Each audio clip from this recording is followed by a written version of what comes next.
টকা নিদিয়াকৈ যে অসম চৰকাৰৰ চাকৰি হয় ভবাই নাছিলোঁ কেতিয়াও। সৰু থাকোঁতে এনেকৈ দেউতা ঢুকাই থাকিলে, এজনীয়ে ছোৱালী ময়ো ঘৰৰ, এনেকৈ আৰু কষ্ট কৰি পঢ়ি শুনি ডাঙৰ দীঘল হৈ চাকৰিটো ল'ব পাৰিছোঁ। আজি তাৰিখত সফল হৈছোঁ। একমাত্ৰ আমাৰ শ্ৰদ্ধাৰ হিমন্ত বিশ্ব ডাঙৰীয়া ছাৰৰ কাৰণে এইখিনি সম্ভৱ হৈছে। আজি মানে আমাৰ ঘৰখনত হাঁহি ফুটি উঠিছে। এই স্বচ্ছ আৰু এই নিকা পদ্ধতি আগতে কেতিয়াও পোৱা নাছিলোঁ। তেওঁ যেতিয়াৰ পৰা আহিছে আমাৰ অসমৰ মুখ্যমন্ত্ৰী হিচাপে এই স্বচ্ছ নিকা পদ্ধতিৰে আমাক সকলোকে নিযুক্তি দিছে। ধনী দুখীয়া সকলো শ্ৰেণীৰ লোকে চাকৰি লাভ কৰিব পাৰিছে, আমি পাৰিছোঁ। মানে আমাৰ মৰমৰ মামাই আমাৰ সপোন পূৰণ কৰিছে, তাৰ কাৰণে বহুত বহুত ধন্যবাদ আমাৰ মুখ্যমন্ত্ৰী ডাঙৰীয়াক। মই এইবাৰ DMEত পাইছোঁ। হয়, একেলগে মোটামুটি ৰিজাল্টটো যেতিয়া পাইছিলোঁ তাৰ দুদিন পিছতে স্বাস্থ্য বিভাগৰ ৰিজাল্টটো আহিছিল, একেলগে পালোঁ। অসম চৰকাৰক ধন্যবাদ, বহুত ধন্যবাদ যে ইমান স্বচ্ছ আৰু যিটো নিযুক্তি প্ৰক্ৰিয়া চলালে সঁচাই আমি বহুত আনন্দিত। কেতিয়াও ভবা নাছিলোঁ আগতে যে টকা নিদিয়াকৈ যে অসম চৰকাৰৰ চাকৰি হয় ভবাই নাছিলোঁ কেতিয়াও। ধন্যবাদ বহুত মুখ্যমন্ত্ৰী ডাঙৰীয়ালৈ। ঘৰৰ পৰিয়াল কোন কোন আছে আপোনাৰ? মই আৰু ল'ৰাই, দেউতাক নাই, অকলে ডাঙৰ কৰিছে? অকলে। আজি ল'ৰাই চৰকাৰী চাকৰি পাইছে? চৰকাৰী চাকৰি। টকা নিদিয়াকৈ? 1 টকা নিদিয়াকৈ। সেইকাৰণে মাননীয় মহাশয়ক বহুত বহুত ধন্যবাদ। মাননীয় মহোদয়ক, মুখ্যমন্ত্ৰী কোটি কোটিবাৰ ধন্যবাদ তাৰে কাৰণে। আজিৰ পৰা অকণমান শান্তি, বহুত শান্তি, অকণমান নহয় বহুত শান্তি পাম।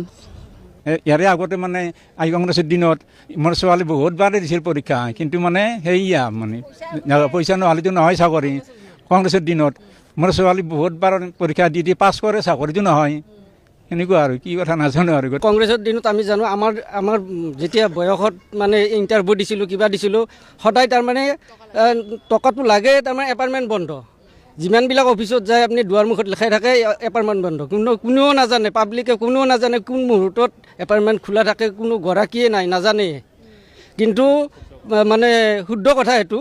এতিয়া মাননীয় আমাৰ মুখ্যমন্ত্ৰী মহোদয় হিমন্ত বিশ্ব শৰ্মা আৰু মামাই মানে সাধাৰণ ৰাইজৰ কাৰণে খুব ভাল কাম কৰি দিছে। সেইটো কংগ্ৰেছ চৰকাৰ আহে, আকৌ যদি কংগ্ৰেছ চৰকাৰ, তেতিয়াহ'লে ৰাকেশ পালৰ সেই পুনৰাবৃত্তি হৈ কোটি কোটি টকাৰ লেনদেন হ'ব।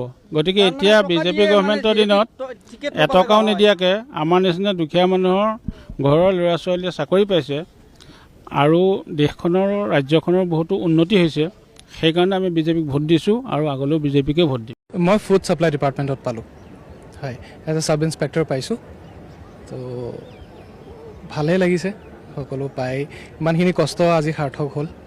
ইমানখিনি ষ্টুডেণ্টৰ কষ্ট, যিমানখিনি আগতে ভবা নাছিলোঁ গভৰ্ণমেণ্ট চাকৰি এটা পাম বুলি, কষ্ট কৰিলে যে পোৱা যায় সেইটো আজি অনুভৱটো হৈছে আৰু ভালে লাগিছে। এতিয়া যিমান ছাৰে কৰিলে, হেমন্ত বিশ্ব ছাৰে কৰিলে, মেধা ভিত্তিত মানে কি কওঁ, এতিয়া পঢ়িলে যে চাকৰি এটা পোৱাৰ আশা এটা থাকে, সেইটো আজিকালি সকলোৱে আশা কৰিব পাৰে। আমাৰ দৰে কেণ্ডিডেটেই হওক, আগতে কি কৰিব কি নকৰিব বিচনাতে পঢ়ি থাকে, এতিয়া উঠি পেলাই টেবুলখনত গৈ পঢ়িবলৈ সেই আশা এটা কৰিব পাৰে যে পঢ়োঁ, কি ঠিক পামেই চাকৰি। আৰু আগতে যোনটো আছিলে যে চাকৰি পাম নাপাম, টকা দিব লাগে কিবা, সেইটো চিন্তাটো এতিয়া নাইকিয়া হৈছে। পঢ়িলে চাকৰি এটা পোৱাৰ আশা এটা থাকিব। ইমিডিয়েটলি নহ'লেও 2 বছৰ পিছত হ'লেও পাব, কণ্টিনিউ পঢ়ি থাকিলেই হ'ল। মোৰ অভিজিত সোণোৱাল, ইয়াতে ঘৰ ৰাজগড়। মই দিল্লী পাব্লিক স্কুলত পঢ়িছিলোঁ ইয়াতে, তাৰপিছত মই ইগন'ৰ পৰা BCom কৰিলোঁ। হয়, মই তাৰ আগত মেডিকেল ষ্টুডেণ্ট আছিলোঁ, কিন্তু মই এক্সিডেণ্ট হোৱাৰ পিছৰ পৰাইতো কণ্টিনিউ কৰিব নোৱাৰিলোঁ মেডিকেলখিনি। দিল্লীত আছিলোঁ মই, উভতি আহি পেলাই ইয়াতে ইগন'ৰ পৰা BCom কৰিলোঁ। MBA আধা চলি আছে, তাৰে মাজতে পৰীক্ষাটো দিলোঁ। আৰু এক্সিডেণ্ট কেতিয়া হৈছিলে? 2014ত হৈছিলে মোৰ, 2014ত হৈছিলে। তেতিয়া মই মেডিকেল পঢ়ি আছিলোঁ দিল্লীত, আৰু তাৰপিছত আপোনাৰ কণ্টিনিউ কৰিব নোৱাৰিলোঁ যদিও উভতি আহি পেলাই ইয়াতে ফিজিঅ'থেৰাপিও কৰিলোঁ, পঢ়া শুনাখিনি কমপ্লিট কৰিলোঁ ঘৰত এনেই থকাতকৈ। কৰি আছোঁ, ঘৰৰ পৰা চাকৰি এটা কৰি আছিলোঁ যদিও চৰকাৰী চাকৰি এটাৰ আশা এটাই বেলেগ। চ' সেইটো কৰি পেলাই পৰীক্ষা 2বাৰেই দিলোঁ, যোৱাবাৰ নাপায়, এইবাৰ পালোঁ। ধুমুহা এটা গৈছে, ধুমুহাৰ পিছতে সকলো ঠিক হয় বুলি কয় যে, এই ধুমুহাৰ পিছৰ এয়া ঠিকৰ সময়খিনি এতিয়া। আৰু তেখেত মোৰ হাজবেণ্ড। চ' আমি লগ পোৱাৰ দিনৰ পৰাই ক'ব গ'লে তেতিয়াৰ পৰাই পঢ়া ষ্টাৰ্ট দিছিলে, আৰু আজি আমাৰ বিয়া হোৱা এবছৰ 2 মাহে হ'ল। এতিয়া মানে এনেকুৱা লাগিছে তেখেতে চাকৰিটোও পাইছে, আমাৰ বিয়াখনো হৈছে, এটা মানে ছাকচেছ আৰু এইটো এটা তেখেতৰ কষ্টখিনি আজি সফল হ'ল আৰু ফাইনেল ষ্টেজ সেইটোৱে।